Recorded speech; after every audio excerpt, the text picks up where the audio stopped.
What's up, everybody? Welcome to the Battle for LA podcast, part of the ClutchPoints and Blue Wire Networks. We're back in video format this time. We got a special guest for you, Mr. Metta World Peace himself, joining the podcast. Metta, thank you for joining us. We really appreciate you taking the time. You're joined by our Lakers beat writer, Ryan Ward. What up? Myself, your Clippers beat writer for ClutchPoints, Azarly. Metta, first of all, how are you doing with everything? I know, before everything's going on right now, we have the coronavirus and everything there. Right. How are you doing with coronavirus, family members, everyone good? Yeah, well, the coronavirus, everybody's okay. We had that issue. Now we have a publicized death that was on television, which is really the reason that's causing the protest. I think if they would have just convicted the officers earlier, I think you would not have had all these protests. When you look at the COVID, everybody was coming together. People were saying, stay indoors so we can protect older people, right? And this is what we was doing as Americans and as the world, as a globe. It wasn't saying protect your Armenian grandmama or protect your black grandmama or protect your white grandmama. Everybody was saying, let's protect older people. So stay indoors.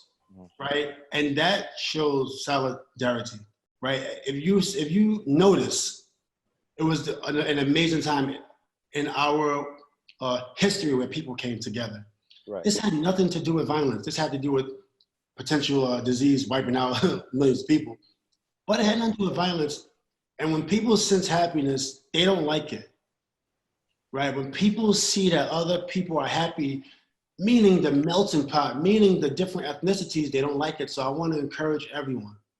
Everyone's like, what should I do? Should I march? I don't know what to do. Do what you have been doing. Stay the course, ClutchPoints. Stay the course, even Baller's Life, I don't care. Stay the course, whatever you're doing, stay the course because you've done nothing wrong in this point in time. And they're trying to make it seem like we've done something wrong, right? We should still be happy. Look, this call that we're on today, for ClutchPoints and Metta World Peace, right? We're trying to push the initiative of basketball forward and trying to have a good time, right? And we are of different ethnicities, understand? So this is a great moment. You would not have seen this a long time ago. We are making progress, and the media is trying to position it as we are not making progress. And I want to encourage people to fight for the reality. The reality right now is that we are as diverse as it's ever been in this world. Yeah, and we are. Keep that going and stay happy. Don't let people take our happiness. A whole great points. I wanted to ask you specifically about. I mean, you mentioned George Floyd and everything.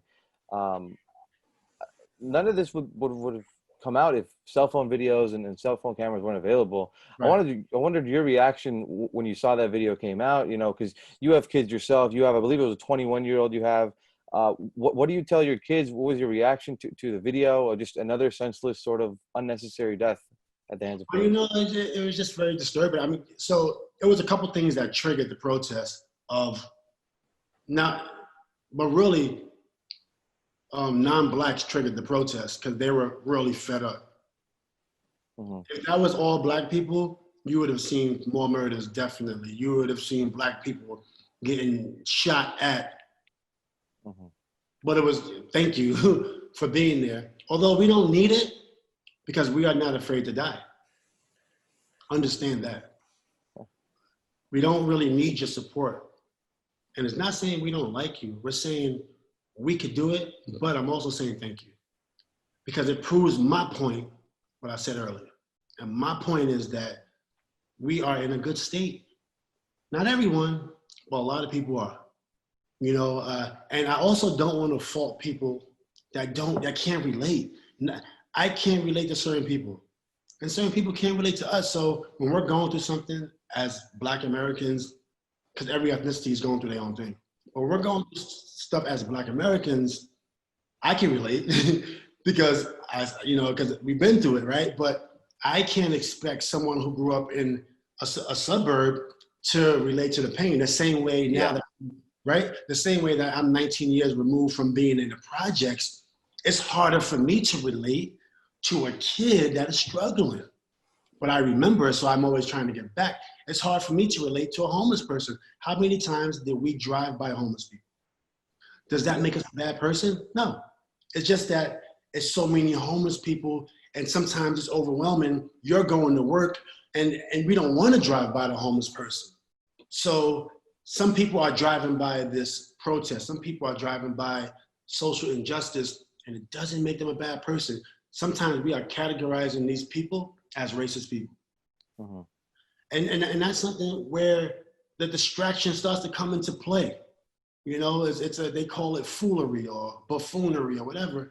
Don't be fooled. It's okay not to be able to relate, right? But this is reality, and with the cameras, now people see. When I came into the league in 1999, and I said I'm hood forever, people was like, this guy's a thug. I'm like, okay, you want to call me a thug? That's fine, that's fine, that's fine. I'll accept it. But you see it. I knew this was happening for a long time.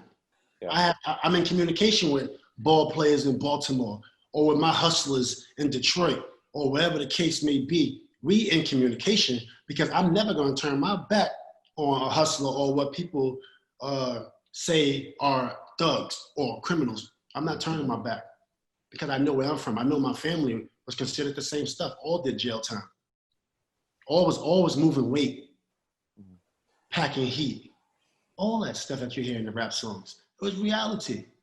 You understand? And I can't expect people to understand that, right? But you know what I want to say is we see that is real, and it's annoying. If this was happening to any race, but believe me, we're not turning an eye.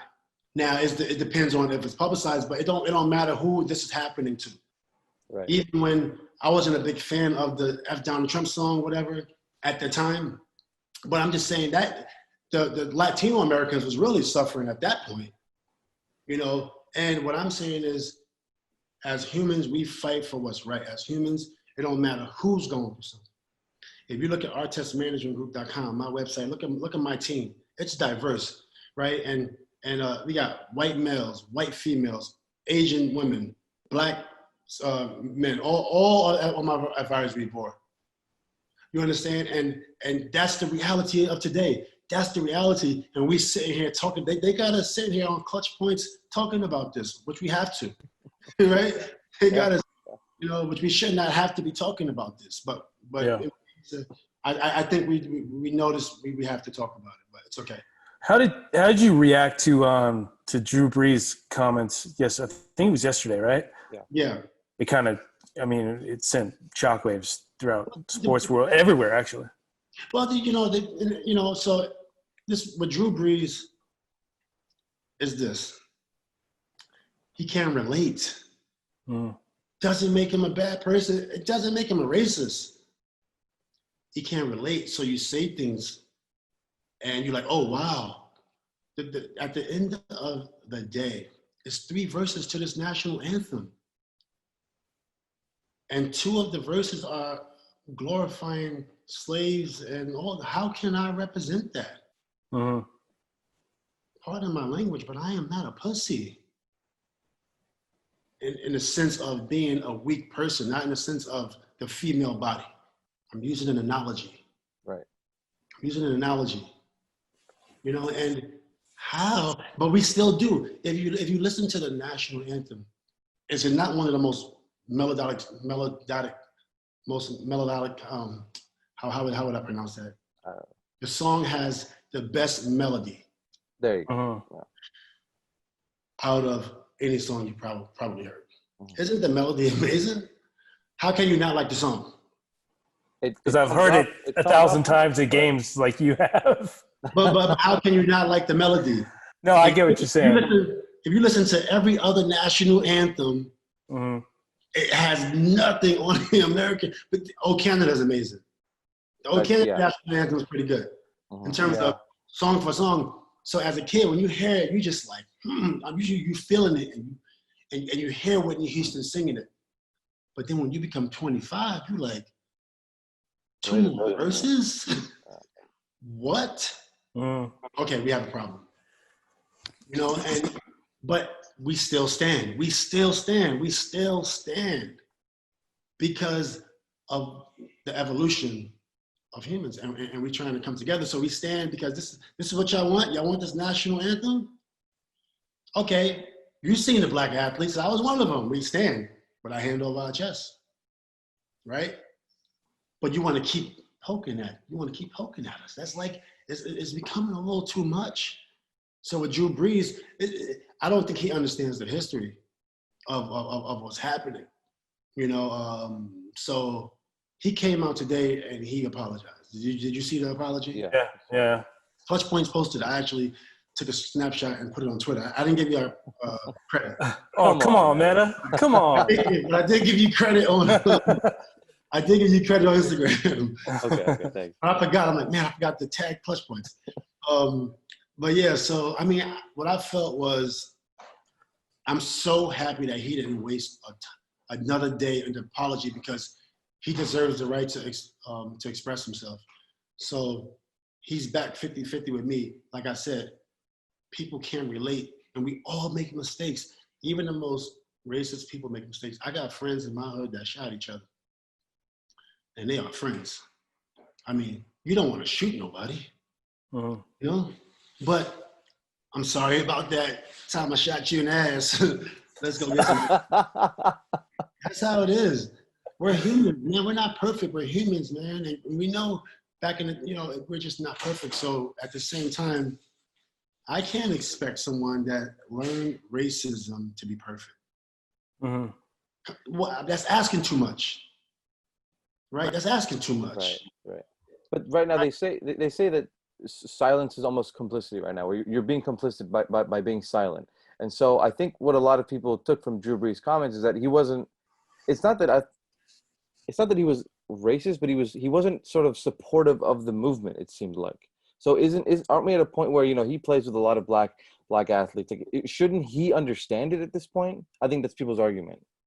You can't understand it when you're making that much money. When we're making this much money, we're not always thinking about social impact. I was never thinking about social impact. My movement is mental health. Y'all know my movement. You've never heard me come out. Everybody got something else on their mind. You know, I've never came out and was pro-black justice, as hood as I am, as black as I am, and everybody know I'm ghetto in a mother. You've never seen me come out, you know, and talk about, you know, black justice. I always talk about the hood and the mental health. That's what I'm saying. Everybody has a different, you know, everybody has different things they're dealing with. Right. So you can't really, I'm not gonna fault him. I'm upset because he just, what he said, but you gotta give him time to explain himself. If we don't give people the time to explain themselves, you know, then if we, you know, come down on people every time they say something. Every time they say something, like right now I'm going on a rant. I'm going on an uncensored rant. And the companies that I'm launching, I should not be doing that right now. You know what I'm saying? Yeah, but that's you, man. I'm doing that right now. Right? But we must speak out. And you gotta understand also with an athlete. And this is where non-professional athletes, fans, enthusiasts, you got to understand, people work their whole life to become a professional athlete. They're not trying to throw it away with a comment, because we know you can be blackballed. We know people won't mess with you. And we should not put athletes under pressure if they're not speaking out, because they don't have it in their heart to speak out. Everybody's different. Some people have fear, some people don't. We're human. So we can't expect every athlete to speak out, right? We know that if you say the wrong things, it could end your career. It don't matter what ethnicity you are. That's true. That's why people don't speak out. Yeah. But when I came into the league in 1999, before I signed big contracts, I was telling people how hood and ghetto I was. I wanted people to blackball me early. Like, I'm from the ghetto, I'm from the streets, before the big contracts. I'm proactive. I didn't want to wait. Not everybody built like that.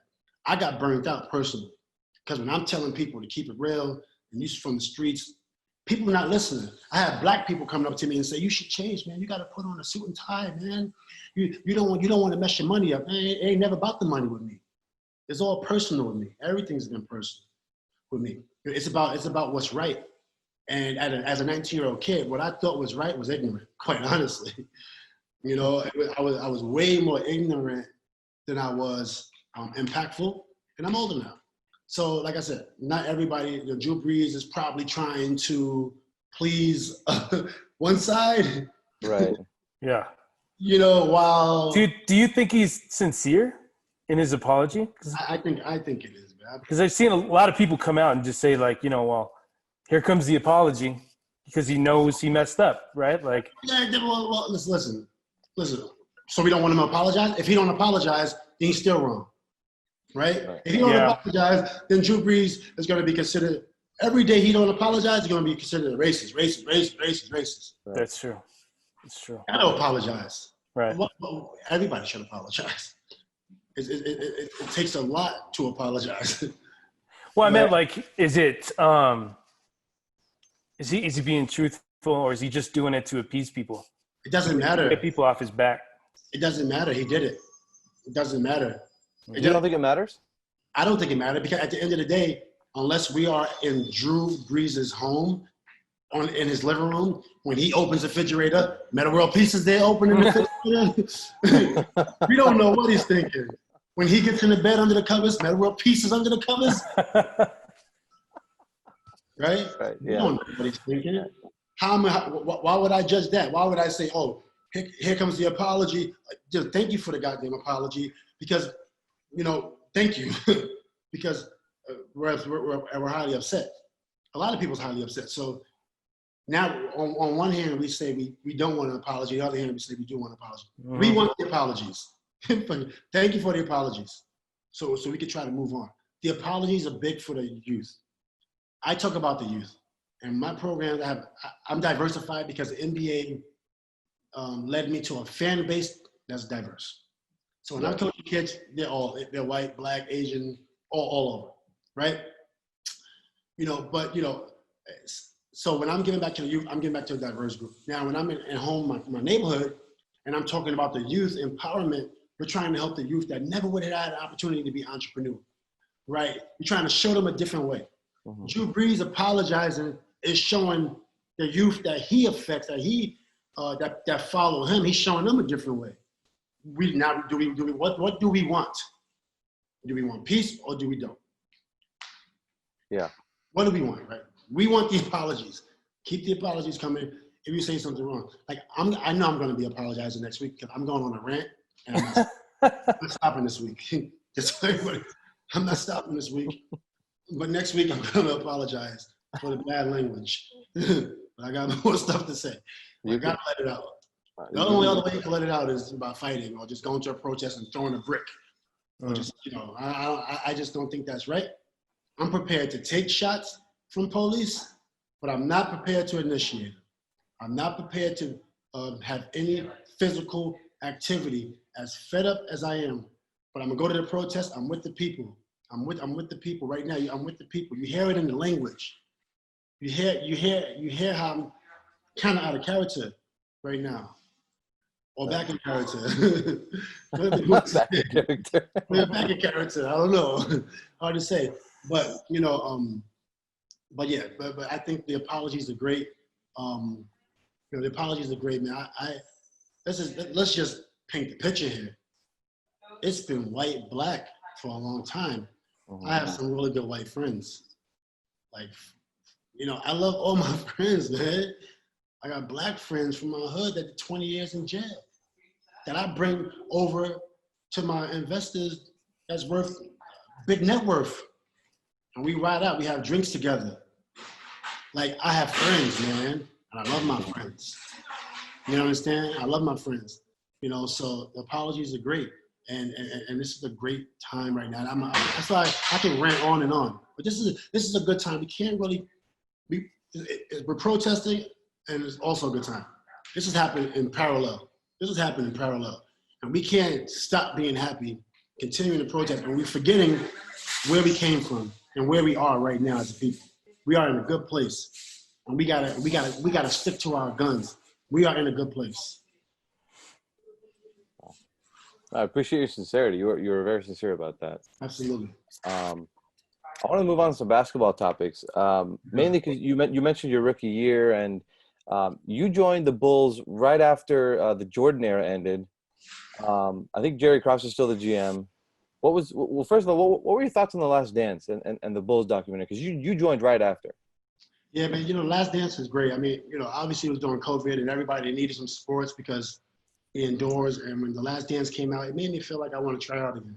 The Last Dance made me feel like, it Really? made me feel like, yeah, I felt like, yo, where's the next tryout for AAU? Like, I was, man, I So, was so so pumped. Jordan was like a big motivator when you were growing up, then, huh?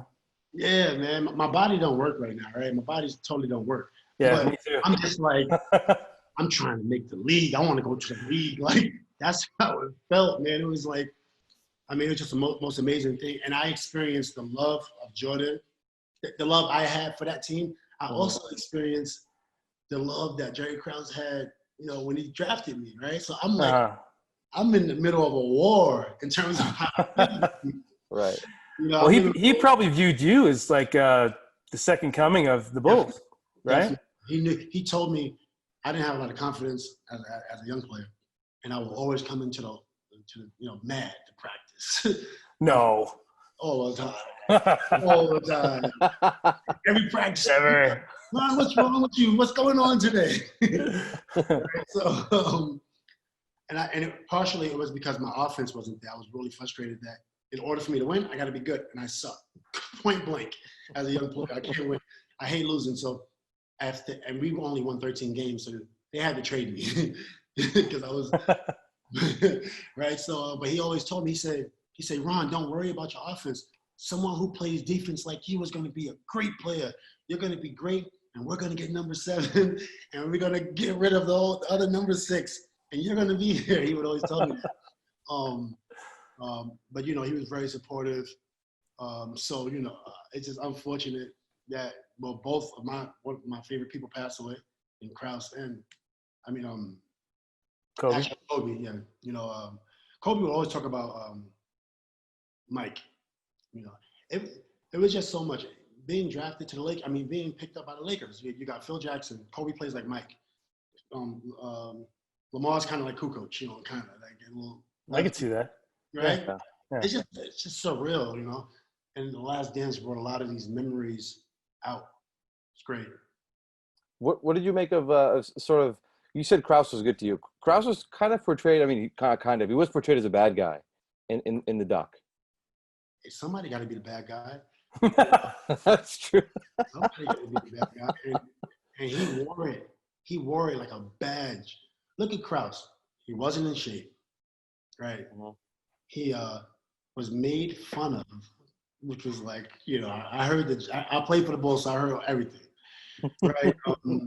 And he also stuck to his guns. He's like, yo, Michael Jordan, you're the greatest player ever, right? And he like, you know what? I'm preparing for the future. You're going to be old in 2 years, basically, and we're trying to move on. I mean, he was direct, and he let everyone know, no matter how many games y'all win, you ain't coming back because you're getting old in this business. Like, you got to respect it, because some people won't tell you direct like that. Some people, you'll just be like waking up in the morning about to make Cheerios, watching ClutchPoints. Right? And you get traded, and you flip from ClutchPoints, and you go to your text messages, and you say, "Agent, did you see that on ESPN and ClutchPoints? I got traded." That's how you find out. And these guys gave these guys a year in advance notice that you're not coming back. So you saying like he did them a favor in a way? It's amazing. Honest. What more do you want? Honesty. Like, hey, you guys, I seen you guys breaking down. Like, you guys are not going to be good in 3 years. Like with those guys, they weren't really breaking down though, Metta. They could have won another. But he kept it real. You got to. It's something about someone that's telling you. Do you know what? The way you were explaining it reminds me. I think he's like Bill Belichick, right? Kind of get rid of your guys before they hit that like decline. He was the first, actually. He was doing but he doesn't get that kind of Belichick respect, though. Not even close. He doesn't, but he gets it from me because I'm a Bulls fan, and I'm a Bulls fan first. And when you think of the Bulls, and as a kid, you know, in Queensbridge, looking up to the Bulls. And then when you learn about general sports management a little bit, but you say, oh, wow, that's a general manager. Because before, it's all about the player. It's only about the players. Then it's about the coach. Then it's about the team. Then he's like, oh, wow, Jay Reinsdorf, he's the owner. Oh, wow. And from that standpoint, I love the Bulls. So I love Krause. I love Reinsdorf. I love Jordan. I love Pippen. I love Kukoc. You know, those are my guys. I love Hanson. I love Simpkins. Will Purdue. What about Rodman? Of course, Rodman. You've had some comparisons to Rodman. I love that kind of same defensive intensity. If I was a more stable player, I could have had a career like Rodman or Kawhi. If I was a more stable player, I wasn't stable. In basketball, it's 80% mental. 80% mental, right? So I was able to sustain an 18-year career because I was talented, you know, but half of my career was very unstable and very problematic, stressful, depressed, all that stuff. I had nervous breakdowns going to games when I was younger. And obviously it's for the dumbest reasons, to tell you the truth. It's literally, you know, it's literally for the dumbest reasons. You let something get to you? Like something small? It was a lot, like, you know, making money, having to help people that you want to help, having children at an early age, you know, still not even being 21 yet, right? That's tough. You know, it was a lot for now. But look at LeBron James. He's from Akron, Ohio. He used to have no shoes, right? He's from the dirt, literally. You know, I'm not from the dirt. I'm from the streets. It was more, you know, violent things moving around. But if you go to New York City, Queens Project, you're gonna see brick buildings, gates, heater in your house, grass outside, a park, but inside, you know, it could be pretty challenging. So it was a different challenge, but LeBron had every right to be stressed also, right? So I'm really amazed, like, how the athletes are so different. Look at Kawhi Leonard. His dad died, you know, at an early. I think that's the story. If I'm not mistaken, I think his dad got shot. Yeah, I think it was Tamara would be the one. It was at a car wash, I believe, at a young age. I think it was like 10 or 11. And my dad was in my life, right? So it's amazing how, like, you know, every athlete's so different. Even if you go through the worst, you still might be tough enough, right, to not put your team in jeopardy when you reach the pro levels. I always put my teams in jeopardy. I was always detrimental to my teams. Not every team, but early on, I was pretty detrimental to the teams. You know, so I'm always intrigued by that, by how athletes think, even under the same circumstance. Well, it can't be easy being that young with all that responsibility, all those people kind of giving you added attention, all the money. I mean, all that put together. I mean, it's hard enough to be a kid in itself, trying to learn what you want to do and where you want to go. I couldn't imagine all that stuff on top, you know, all that added pressure.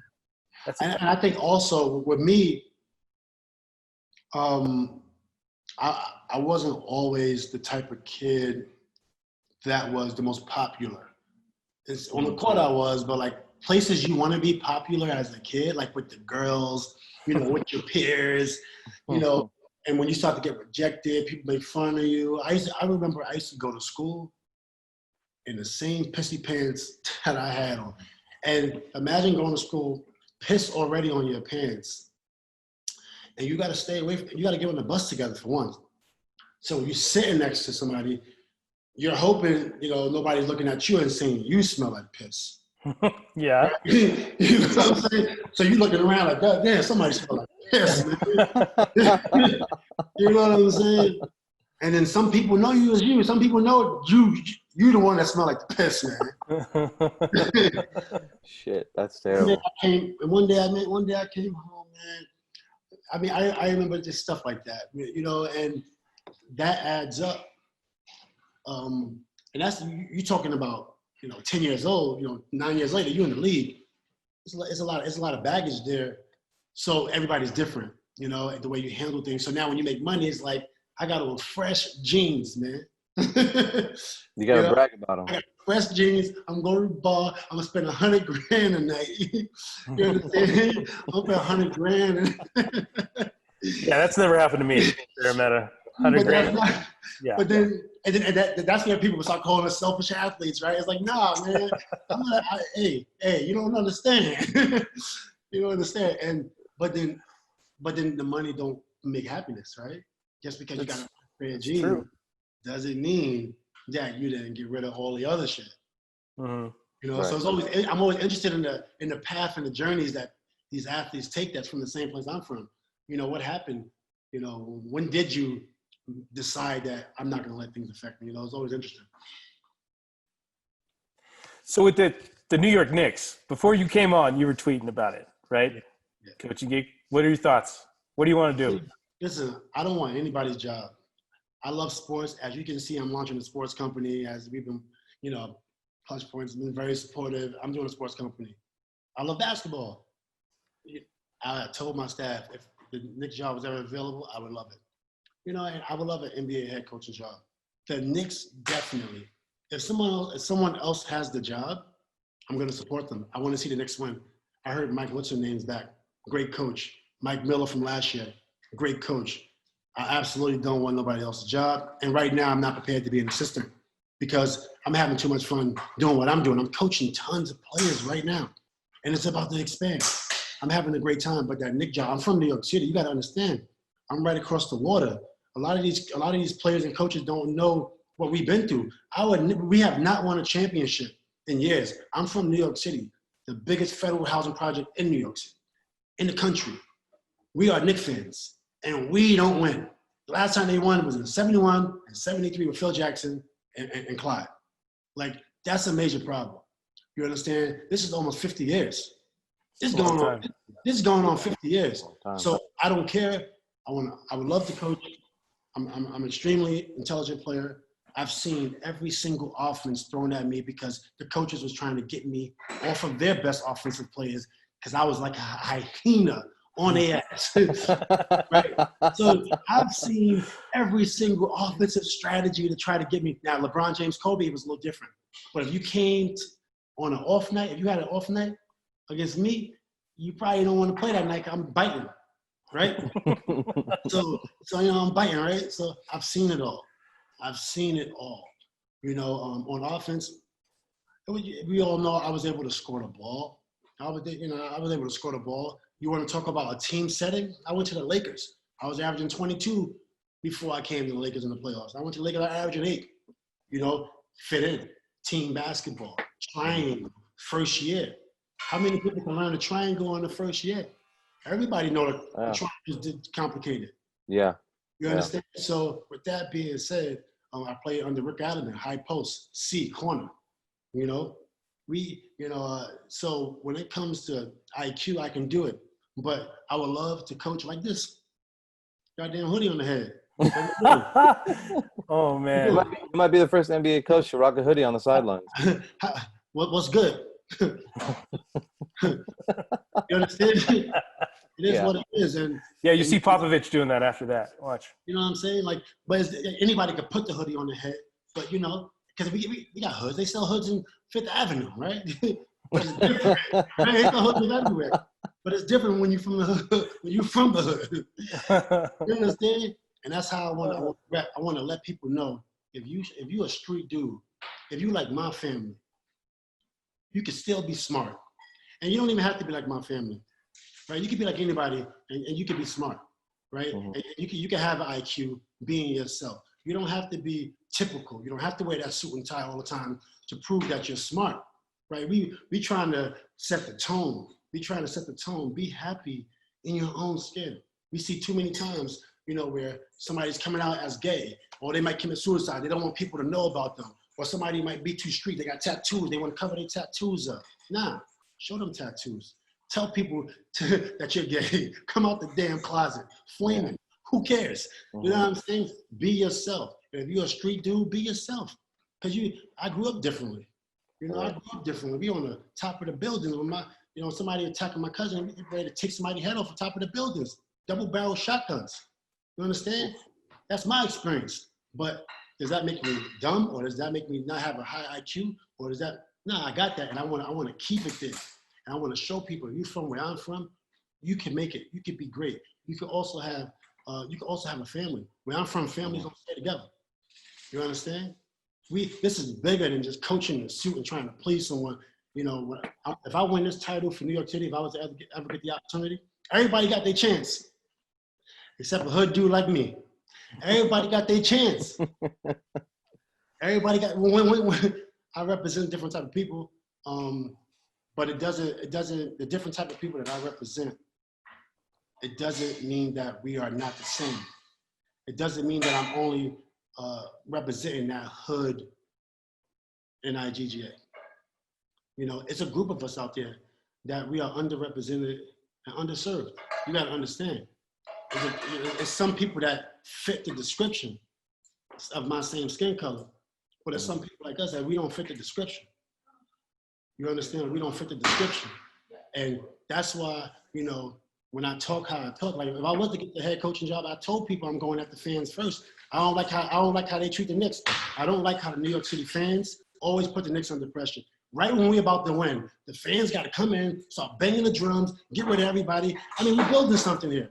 So if they got to hear that direct, people don't like to hear that. And that's the type of person I am. And that's going to be my first, I'm going to address that. Look at the Spurs. The San Antonio Spurs, those fans, they ride and they die for the San Antonio Spurs. And they believe that San Antonio Spurs are going to be good. But in New York, you know, we got to always, you know, oh, they suck. This guy sucks. What player want to hear that all the time? Yeah. What coach want to hear that all the time? You mentioned Phil Jackson earlier. How did he ease your transition into becoming a Laker? You know, and you Jackson's know, great. Well, Phil Jackson, he's great, man. He's a Zen master. I was getting into meditation and Buddhism. Metta is a Buddhist name. You know, straight from Queensbridge, change it to a Buddhist name. You know what I mean? Learning different things on my journey. I started to take therapy more serious. My counselors is great. You know, I respect them. That's why I thanked her in the championship. I remember. You remember, you know what I'm saying? It's very important. You give credit where credit's due. Like, thank you, because I don't know if I would have been able to win that title without you. Right? You know, I was when I was in Detroit, Indiana, we was with Detroit. I elbowed Richard Hamilton in the face with 1 minute to go. Game was tied. Right? This is to go to the finals to play against the Lakers. You talk about I remember this. This was in your documentary, right? Documentary, man. You talk about the number 2 option on the team. Right. Unstable. Right? So I wish I would have had my therapist there at that game. So you thought that the Pacers had a good chance to win it all that year, right? I mean, we was the number 1 team in the league. We had the best record. We had the number 1 team, but you talk about to go to the finals, you make a decision to elbow somebody in the face and get a technical foul. They hit 2, go up 2, then they score, go up 4. Win by 4 to go to the finals. That's the game. Yeah, that's what I'm saying. You know, and this is why, you know, for me, having those tools and breathing tools, meeting Phil Jackson, understanding meditation more and silence and blocking out noise. You know, this is why I'm so grateful for Phil. You know, this is why I continue to push meditation. People like where I'm from, and even like where you're from, people with emotion, let's just put it like that. People with emotion can act out in an instance because you don't have the tools to relax. You don't take 5, you don't breathe, right? You don't understand, like, this is gonna be the consequences for your actions. You understand? So that's why I'm really grateful for Phil. That's why I like to still be myself and still speak like this. You know, I really put a lot of importance on Zen master, Zenfulness, mindfulness. It's super important. And that's what Phil Jackson is about. You got to think about all the egos he had that he was able to keep focused. Right. Unbelievable. We used to be in practice and you would have 4 arguments going at one time. Me, Andy, Kobe, and Sasha all the time.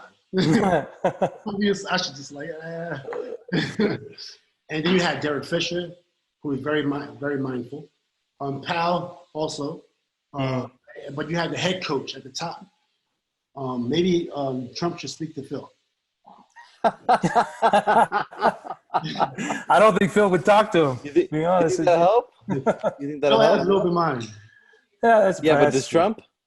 Huh? No. But does Trump? No. You can't turn down Phil. It's impossible. Phil's like Donald Trump. If Phil wants a meeting, he gets the meeting, right? You can't say no. Metta's got the answer to the Trump problem. Phil Jackson. He's a good coach. Maybe we should try that. Do you have a favorite moment with Phil? something that just sticks in the top of your head when you think about it? Man, just being around his aura. Uh-huh. His aura, you know, I always wanted more time with Phil. And one thing about Phil, he wrote the foreword to my book. Mm-hmm. He also would answer when I would text. Because even when I was coaching at Palisades High School with Coach Torino, I was coaching the girls. Mm-hmm. I would always text Phil, how can I get people to learn? Or how can I get my players to learn the triangle? Where should I start? I was going back and forth with Phil a lot. And he was always there for me. You know. Phil is great. Mm-hmm. I want to ask about your time with the Lakers, obviously, but just before you signed with the Lakers, you remember that little bout you had with Kobe when you were with the Rockets? Little spit you guys had on the sideline. There was some heated battles there. What was that like? Because there was some report, beef obviously on the court, but you guys teamed up the next year. You meshed pretty quickly. What do you remember first of all from that Rockets sort of beef that you guys had, if you can call it beef? Well, the thing is, it wasn't a beef. So the thing is this: Kobe's great. We know Kobe's really good, so we know this going into the series. Now we got Yao Ming. We win the first game by 20. T-Mac is not even playing. T-Mac hurt. Dikembe got hurt first round. T-Mac not even playing in the playoffs. T-Mac not even at the game. He's not at the game? T-Mac said when we was going into the playoffs that he can't see us beating Portland. He was on our team. And we were really upset about that. You don't say that. Can't see us being Portland, can't see us winning. I think T-Mac was at the game. So anyway, when you're competing and you're trying to be the best, you got a lot of people who's trying to be the best. Some people actually become the best. Then you got some people who come in second and fifth. You got some people who's like in 50th place, but still want to be the best. They still fighting. I'm like one of those type of people. So if I see somebody in front of me, I don't like that person because they're better. I just don't like them. Like Kobe. Like Kobe, like my brother Kobe. Absolutely, And he know that. He knew that. It's my boy. So it wasn't a beef. It was more just like it was a respect. And he tough. He a tough guy, right? So it is what it is. But I'm a team player. I could play on any team. So when you go on a guy's team that you had a problem with, we're on the same team now. So it was like, the objective is to win. That's the only objective. And we can learn about each other later, quite honestly. But Kobe is very similar to me. Like he wants the ring. He's not really into making friends. I'm the same way. Mm-hmm. You know what I'm saying? I don't really. It's not a good trait. I like LeBron's trait. I like the new generation's traits better than ours. I like the fact that LeBron reached out to players. It's bigger than basketball. You can still compete and do all that, but I think like you should be having dinner after. Like me and Kobe, we never went to dinner like that. But me and Fisher, Pal, even Lamar, my best friend, one of my great friends in the NBA, got drafted together, all this stuff. We never went to dinner and lunch and that type of stuff. Mostly because probably me, because I don't really initiate. But then you look at like LeBron, right? LeBron is like him and Dwayne Wade is skiing together, playing dominoes and, making pizza pies, all this stuff. I'm like watching, it's like, man, this is great. This is great. I'm just so proud when I see other players, get together and all that stuff. I also like the super teams. I think super teams are important. I think joining super teams is smart. If you want to win and you're not winning, join the team. Get the ring. Get the ring. So you had no issue with Kevin Durant's move to Golden State? No issue. Get the ring. Because at the end of the day, when it's time for Kevin Durant, nobody else is in Kevin Durant's shoes. When it's time for greatness, 20 years after he retired, this is what we're playing for. As a professional player, we're playing for greatness, right? So when they retire and they have LeBron James 3 rings and his 2, LeBron James gonna get denied because they're not competing to make it to the NBA. They're not trying to be a head coach or to just get into the game so I can just hit one shot. They got other goals and there's levels to it. And you have to get the ring. Look at what Karl Malone, granted, a lot of cash, hell of a player. No ring. No rings. Doesn't make him a bad person. Just makes him a person without a ring. Right? Like Barkley? Barkley. Right? Barkley. Not too much noise, please. I'm live with ClutchPoints. You know what? It sort of reminds me. It just came to my head. We had Adam Morrison on the podcast. Like, Oh yeah. was it like a month or two ago? Yeah. Yeah. And he said that the funniest story he had to share was coming to practice one day, like early, and you were already there, and you were dripping in sweat without a shirt on and wearing jeans, shooting around. Was that a routine for you in jeans? I mean, just like, you know, I like to get, when I'm going to practice, I like to get dressed as fast as I fucking can. I want to get on that court fast, quick, and I want to be the last one to leave. I don't want to leave first. I don't want, when I see someone there before me, I'm like, I'm busting his ass in practice. You had to compete with Kobe getting there quickly, huh? That's the problem. Kobe gets there too early. Kobe's there at 5:30. Yeah. Right, I'm saying Kobe's there at 5:30. It's like, asshole, what are you there so early for? I can't even, I'm not getting up. I'm just getting home from the goddamn club. Right? So, yeah, I always felt like staying the longest was competition, being there, and not only being there early, but working hard.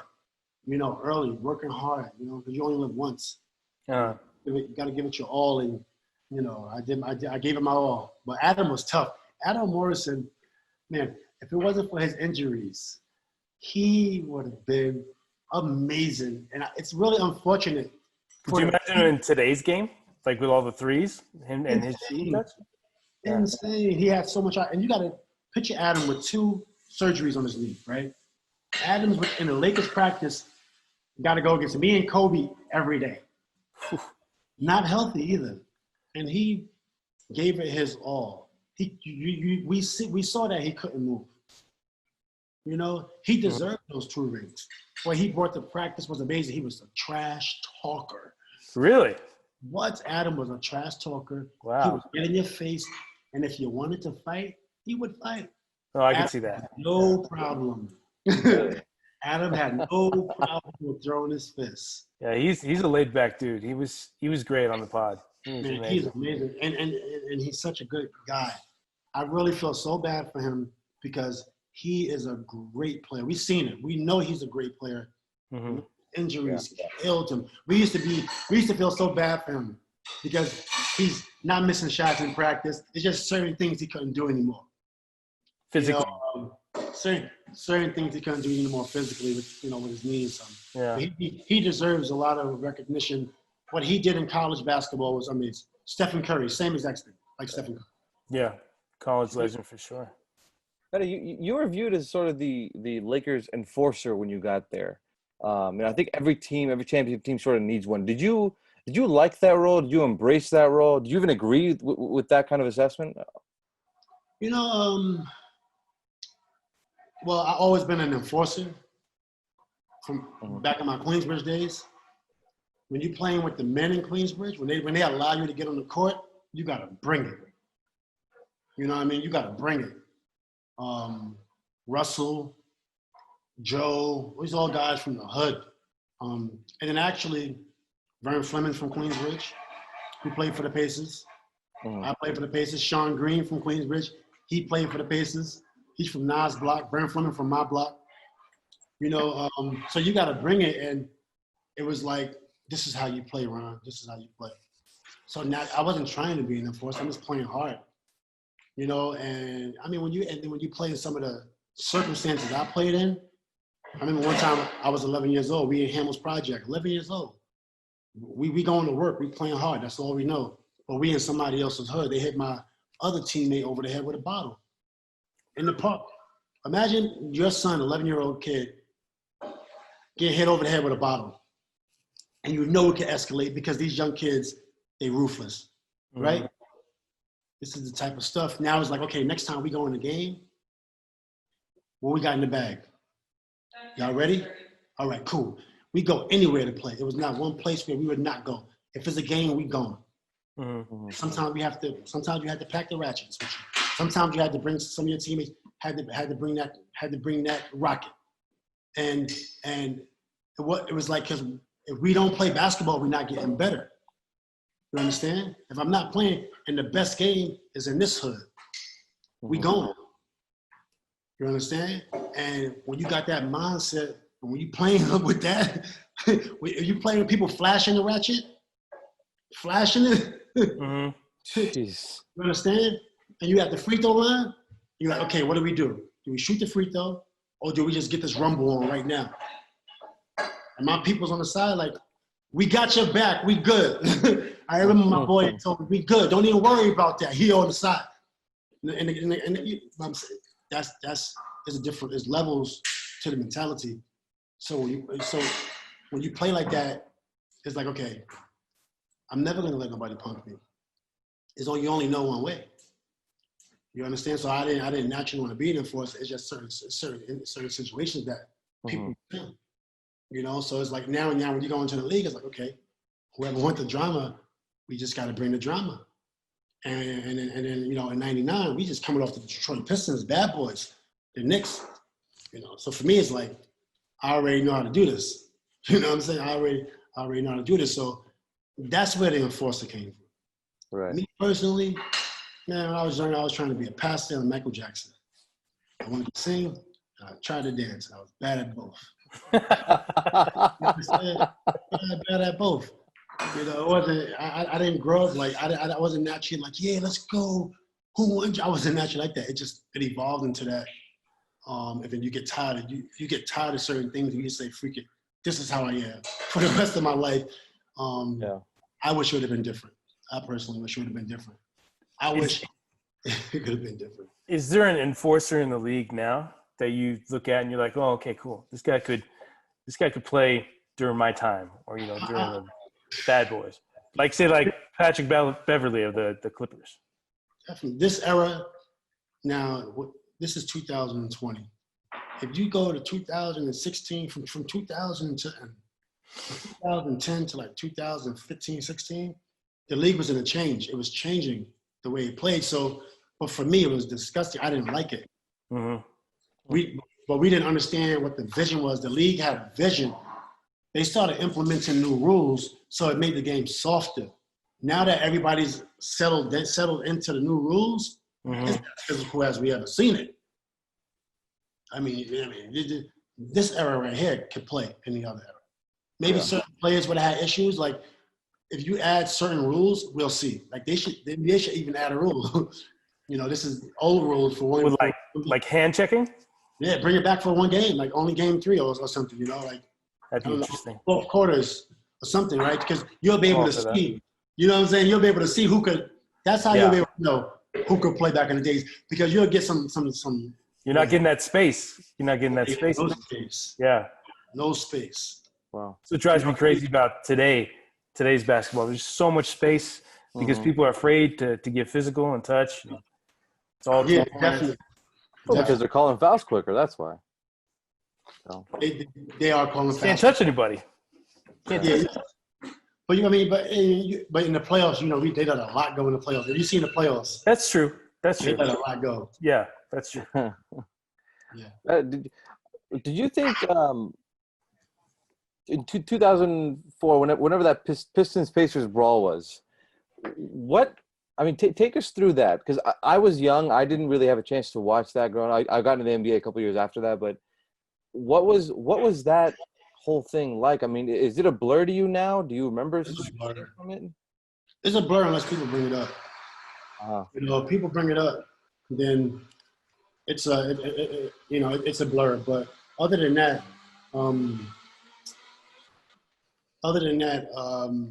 it was an event, man. People was coming up to me and like, man, you kicked that guy's ass. I'm like, man, I got suspended for a whole year. I lost my contract for the year, man. I'm not happy about it.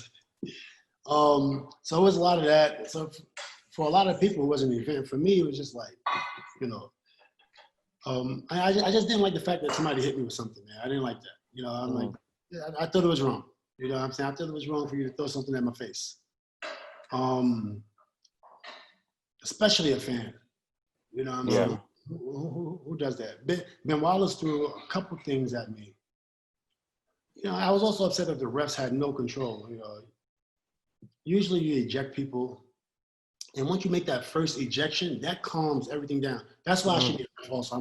They should let me be a ref. I don't need no teaching. I just do the shit. Just give me the goddamn stripe. I would pay to see that, Metta. I would pay. I don't need no rules. I don't need nobody briefing me. Don't brief me. Give me the goddamn whistle. I'll take a taxi cab. I don't even think you need a whistle. You just use your voice. Sure. Wow. But the first ejection symbol, it calms the other player down. Like the first tech. You give a tech, boom, and then you give the ejection, boom. Now everybody's on notice, like, oh, okay, if I do something else, I'm getting suspended. Right. Still, you have not seen an ejection symbol to this day in the brawl. You have not seen it in the brawl. Yeah. They never did it. They never, boom, beep, you're out of here. I think they wanted to review what happened, correct? They wanted to review what happened before they ejected anyone? Well, if you're a referee, it's a free throw. Was it a free throw? I think so. I think it was a free throw. Yeah. It might have been a free throw, yeah. So if you're the referee under the basket, referee on one side, referee on the other side, you don't got to review nothing. Somebody told me what happened. There's a foul, he pushed me, and he kept attacking. You don't have to review. Tech, that's a tech. If it's a double tech, you can go double tech. Yeah. You can also diffuse the situation by just end of the game, not a big situation, millionaires, eject them both, they got to pay for it. Right, you could do that. So the refs, they panicked. These freaking guys. One guy had shit in his pants. If I could recall, I swear, if I could recall, I'm like, is that shit? I swear to you, they panicked, man. These guys panicked. I'm like, damn, this fucking referee's shit in his pants. Oh my God. I don't know. It's a scary scene, man. I don't think we'll ever see anything like that again. We don't want to see nothing like that again. The closest we've seen to it is, remember the last time I interviewed and we were talking about the Steelers Browns. There was Myles Garrett going up against Mason Rudolph, and he hit him with the helmet. Last year. Oh wow, yeah, I did see that. That was That's the closest I've seen to anything close to what happened with you guys in the mouse. That wasn't nice. That wasn't nice. Yeah, but they didn't use a weapon though. The guy used the helmet as a weapon. That was but I mean the other guy's wearing a helmet too, though. Yeah. Wait till you see Jermaine O'Neal's documentary on the brawl. Jermaine is doing the brawl. Oh, really? Really? It's going to be on Netflix, right? I don't know if I want to say it, but who cares? It's going to be. Wait till you see it. Wait till you see it. Because he was pissed, right? Because I mean, in your doc, he kind of like opened up completely about the whole situation, right? Yeah, he had the right to be pissed. I mean, well, you guys were contenders, right? So I mean, I get it. Yeah. He had the right to be pissed. I mean, he's a great player. Jermaine, we forget how good Jermaine was.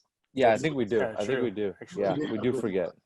A lot. He was so good, right? Remember the early years, and but yeah. So a couple angles, you'll see people throwing chairs, and this one chair came, and I've never seen these angles before, and I didn't realize people had full water bottles and throwing it down at us, and you'll see the angles. Oh wow! It started with the fans and ended with the fans. It started. We was in between. With the first initial jab came from the fans, and the last uppercut comes from the fans. But we was in there in between.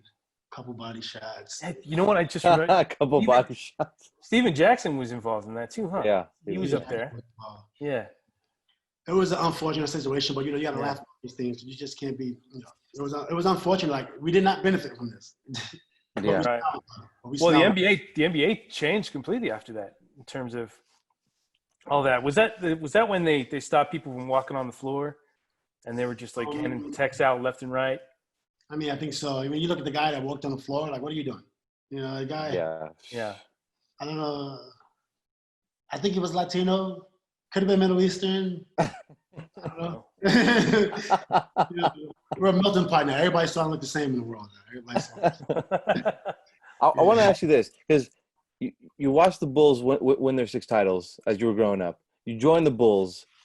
And then I believe Michael Jordan broke his ribs. I believe that was A mistake. on a hit from you. You remember that? It was a mistake. He's playing basketball. If you know me and if you know Mike, who's going to back down? Yeah. Mike's a better player. We're both great fighters. What are you going to do? What are you going to do? It ain't no, with me, like, I idolize Mike. I changed my number to 23 when I got Defensive Player of the Year. That was Michael Jordan. Right? You know what I'm saying? I did my best work under 23 when I had 23 number. But that game we had in the summertime, I think I was 20 or 19 years old. Nobody really expected me to play how I play defense. Even in my first practice against Tony Kukoc, he got mad at me because I was in his ass and he elbowed me and I body slammed him. You body slammed him? In practice. He got mad at me. He got mad at me because I was in his ass. I'm a rookie. It was one time in practice, in a shoot-around practice, Rick Carlisle, Ron, stop going 100%. I said 25% in a shoot-around. And I'm still like, boom, boom, boom, bad. Shoot-around. Everybody else just like, we're going to do this play. We're going to show hedge here. I'm like, hedge, go. You know what I'm saying? I'm like super ready to go. You had one gear the whole time. One gear, man. I didn't know the other gear. And Carlisle had to stop a shoot-around. I told you, 25%. 25%. How do you even go 25%? I don't even get that. You just kind of just go through the motions. That's the walkthrough. Yeah, I guess, right? It's a walkthrough. You go 10%, really. I used to hate it, But that's how it was, right? We just go hard, man. I don't know what else to do. Yeah. Yeah, you just go hard. You came up big during the 2010 series against the Suns. That 2010 finals, you came up huge, rather. Obviously, we know the game winner against the Suns, the shot against the Celtics. I mean, I feel like this is an obvious one, but do you embrace the big stage? Is that something you go, that's what I want, that big stage, that shot, that defensive play? Is that what you want? I mean, yes. When you're destined, you're destined. Like, I'm from Queensbridge, right? New York City. Was one of the best there. I did my work in the city, went to St. John's. The trajectory was upwards, right? Became an all-star. Defensive player, one of the youngest defensive player of the year, one of the only wings, Kawhi Leonard and Michael Jordan. Mm-hmm. So you feel a certain way about yourself. You're supposed to be a champion. Now, with my career, when I left Chicago, he actually wanted me to stay, but I kept getting in trouble. I go to Indiana. We all know what happened in Indiana. I was averaging 20 plus in Indiana. Yeah. Then when you go to then I was on suspension. After the brawl, I was on suspension again for 3 months because I just kept being detrimental to the team. With all that being said, if I would have stayed in Indiana, I believe I would have had 24. The next year would have been 22 or it could have been 25. And that, because when it's your team, you take 30 shots. Yeah. You know what I'm saying? When it's your team. So now when you go to other teams, it's like, okay, how many shots am I going to take? I don't know. You don't know what's going to happen. Right. But then sometimes, you can pick right up. So with that being said, I was a hell of a player. Larry Bird quoted me as saying I was top 10. That's a hell of a player coming from Larry Bird. That's high praise from him. That's huge. That's hell of a praise. That's praise. And we was on Sports Illustrated together. So when you talk about the numbers and what we're doing off the court, the output, I should be a champion, right? So the stage is not like it's not like a stage I don't want. You know what I'm saying? Right. But I was off that stage because decisions I've made. When I got to that Laker game, it was like, I just kept pushing. I'm not surprised that I got a title. We almost had it when I was 23. I got it when I was 30. It's not like that surprise. It's not that surprising that I got a title. And I was a part of it. But with Kobe, I mean, the year before that, I was averaging 22. I was killing in the playoffs. And then with Kobe, just give it to Kobe, man. Just back. Your job is done, buddy. There's nothing for you to do unless you need it. I remember just that video clip, right? Where you're like, get the ball, pass to Kobe. Get the ball, pass to Kobe. Hey, honestly, I was in my prime and I was with the Lakers. I was 29 years old. That's your prime. So for contract-wise, that didn't help me. Yeah. Because I was averaging 22 in the playoffs. That's a hell of a contract right there. But the next year I go to Lakers, I go to 8. Good Lord.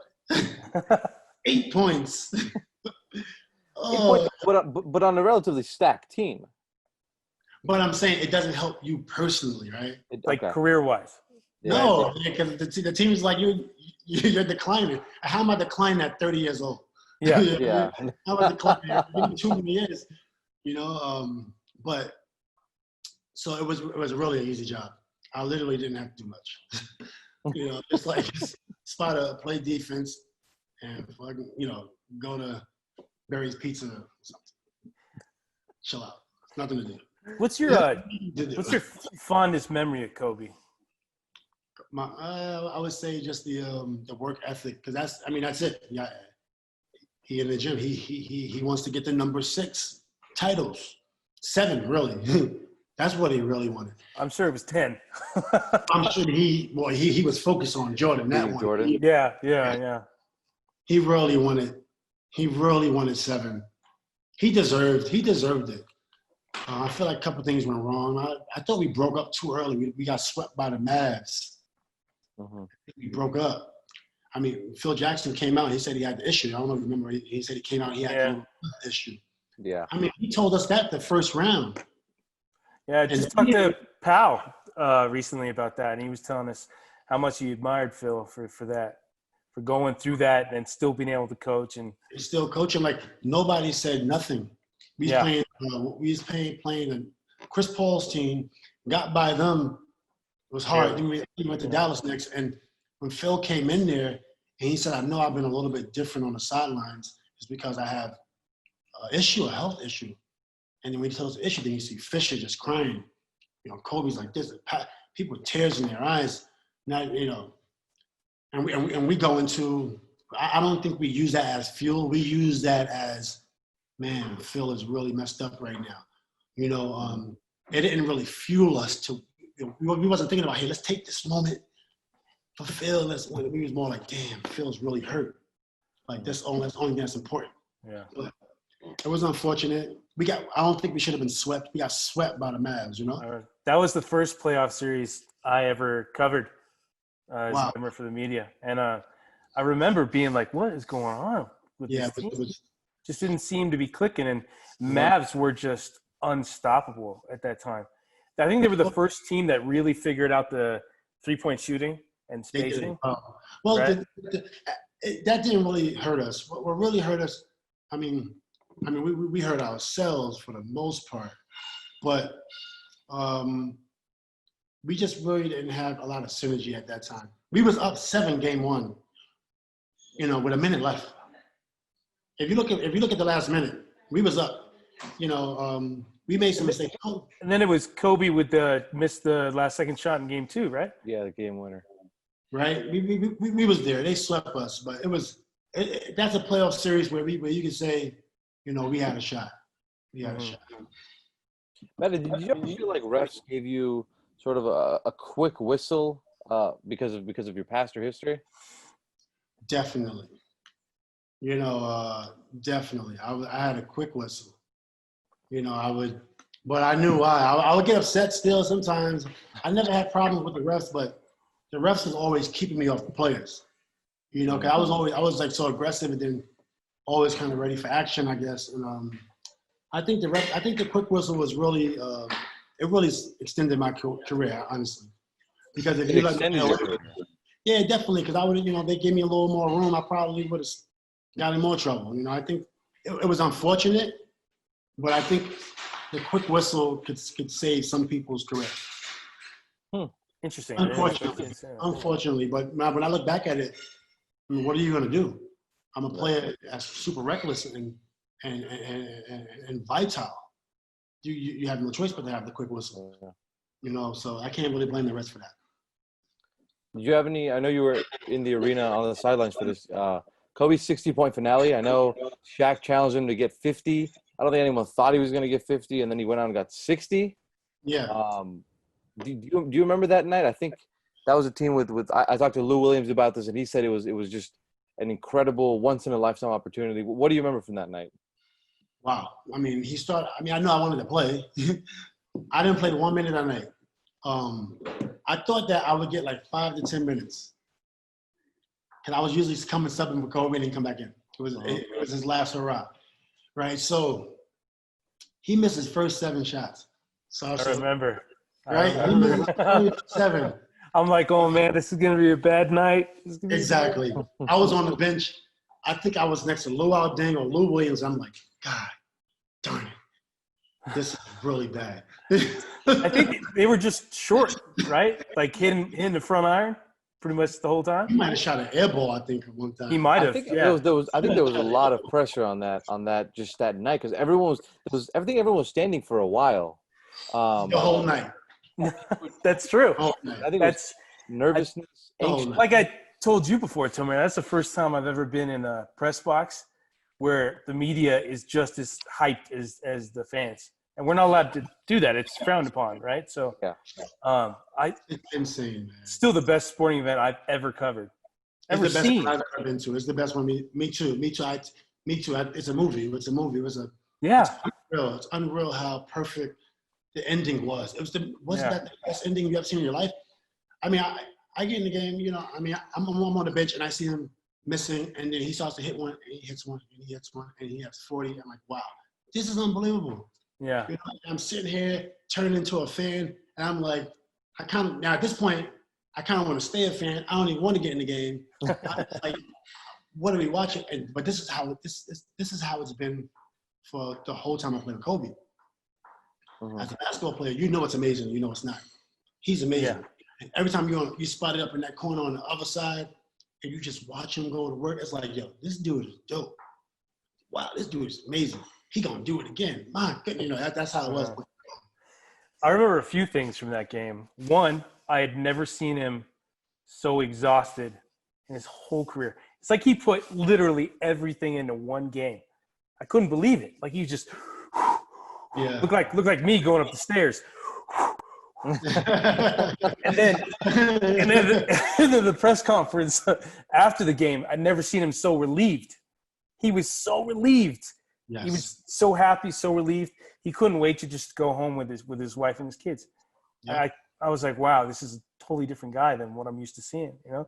Definitely. It was the most that year was amazing because he was talking to the rookies. We're going out for dinner, and he was just so much more inviting than he was in the past, right? And it was really cool for me to see because, I'm used to Kobe practice coming to work and like, hey guys, we gotta win it. We gotta win it. Hey, you gotta get there, get to your spot. Dwight, what are you doing? Pal, come on, you can push it. Metta, come on, pick it up. Like, that's it, right? Mm-hmm. And his last season, he's, what's up, guys? Talking to the other guys, taking him out. Yeah. And I'm like, this is really cool to see. And I know I'm not retired yet, but I'm gonna retire soon.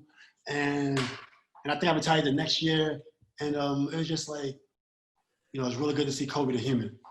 Rather than Kobe the basketball player. It was really great to see. Yeah, from our perspective too. I remember he is the most terrifying athlete ever to ask a question to, because he could make you feel stupid in 20 seconds, right?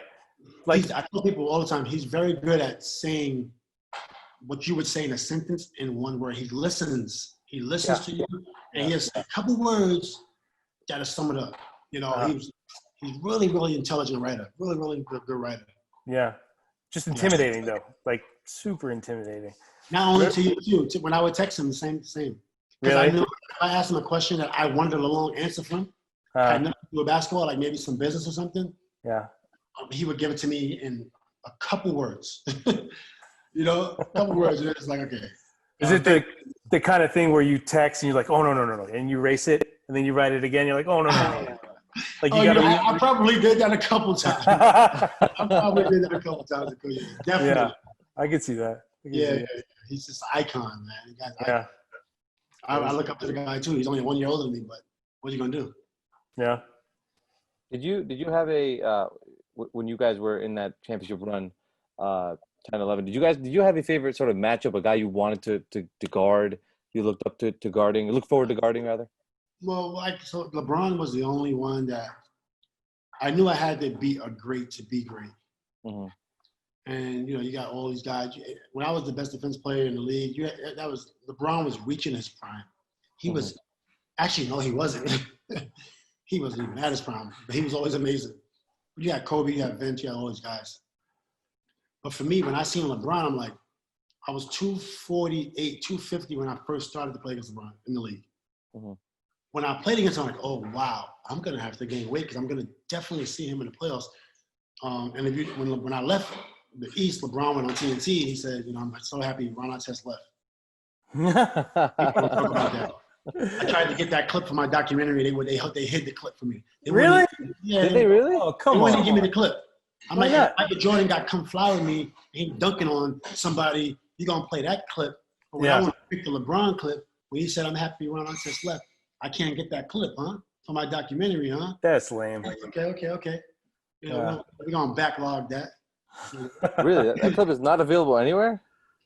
You can't find it. So it's like erased from existence, huh? I mean, I don't know if it's erased. He wiped it. But it's I'm gonna go digging now. I'm going digging. It's under possession. That's the biggest trophy I ever had in my life. Him saying that? Goddamn right. Really? He's one of the greatest players ever.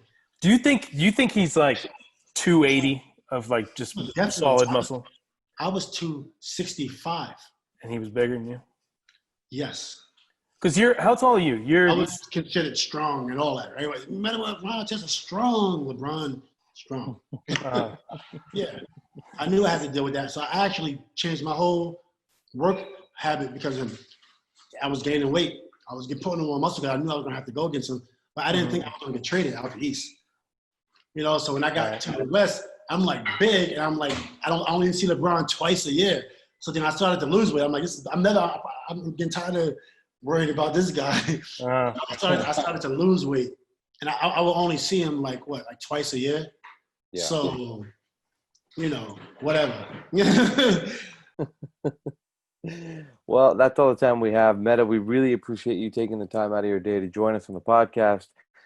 As usual, you can follow Ryan Ward at Ryan Ward LA on Twitter, Instagram, Facebook, and YouTube, and now new on TikTok as well. You can follow me at Tomer Azarly. That's TOMERAZARLY on Twitter, Instagram, and I'm getting in the TikTok game. I'm not there yet, but I will be. As usual, leave us a 5-star review, please, wherever you get your podcast, whether it's Apple, Spotify, Google Play, iHeart. We really appreciate that. And any comments, questions, suggestions, or concerns that you have for us, we really want to hear those as well. So shoot those over to us wherever you want. We hope you guys enjoyed this podcast. We got a couple more guests lined up for you in the next couple of weeks. We'll see you guys. Thanks.